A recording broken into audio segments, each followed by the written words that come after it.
I have been receiving too many DMs and requests to make this video. The requirements to go 1580 on day 1 or week 1 of the breaker event in March. Now, I am just as excited as many of you as well to absolutely juice this character I've been saving for a minute. This is actually my War Dancer. She is the one that I'm going to use the breaker event on my main roster. I'm also going to be making a breaker on my alternate account though, with the event on that Steam account. We're gonna do it on stream together. We're gonna create what he looks like. We're gonna name it. We're gonna do all that stuff together. It's gonna be a freaking blast. So make sure, if you're not following me on Twitch, go ahead and follow me on Twitch because you don't want to miss that. But moving on to what you will need to do in order to accomplish that and adding up all the mats, what it's gonna take, let's go ahead and get into it. From what I can gather, these are the materials that you're going to need in order to get to 1580 on day 1. Now, I did not take into account the stones, Arehas, blues, or reds for the 1460 to 1490 push.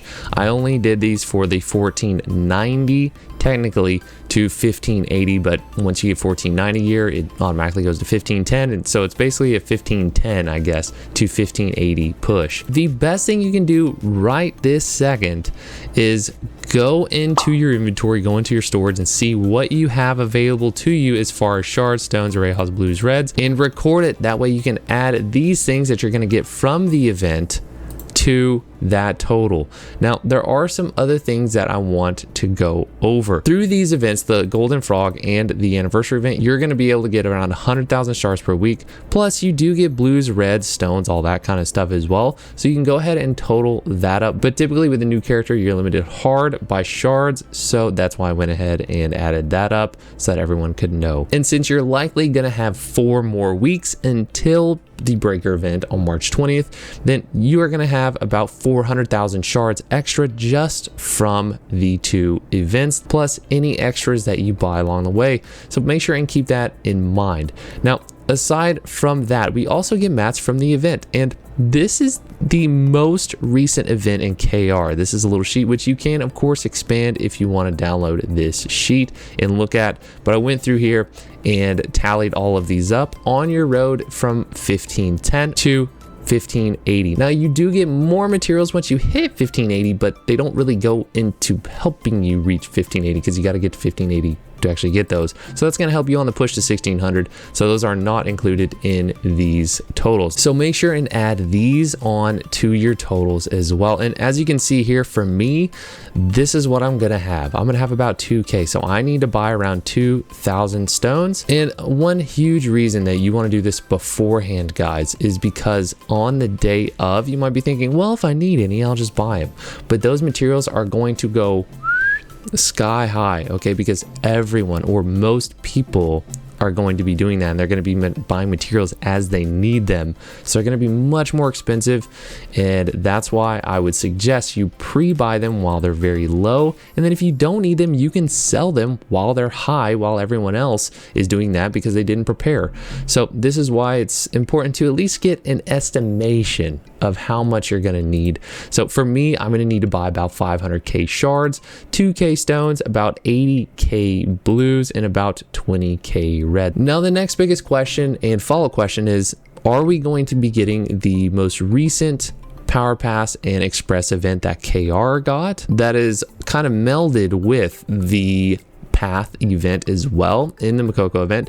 Or are we going to be getting the past Makoko event that we got previously with Soul Eater?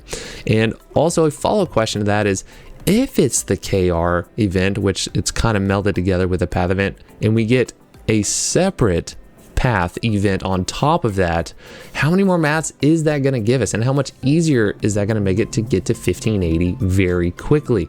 So those are some things that are a little bit unanswered still. We don't know the exact specifics, but with the knowledge that we already have on the fact that they are going to be absolutely juicing us in March and April with extra events that incentivize honing and give you rewards for honing and reaching certain eye levels or whatever they may be. They did give us some general details on it. They are trying to give us, it seems like, as many materials as possible to help push us. So that would make me think it's not really out of the realm possibility that we do get the latest KR event and a separate path event as well, just for an ultra omega event with a ton of mats to help push characters towards Theamine.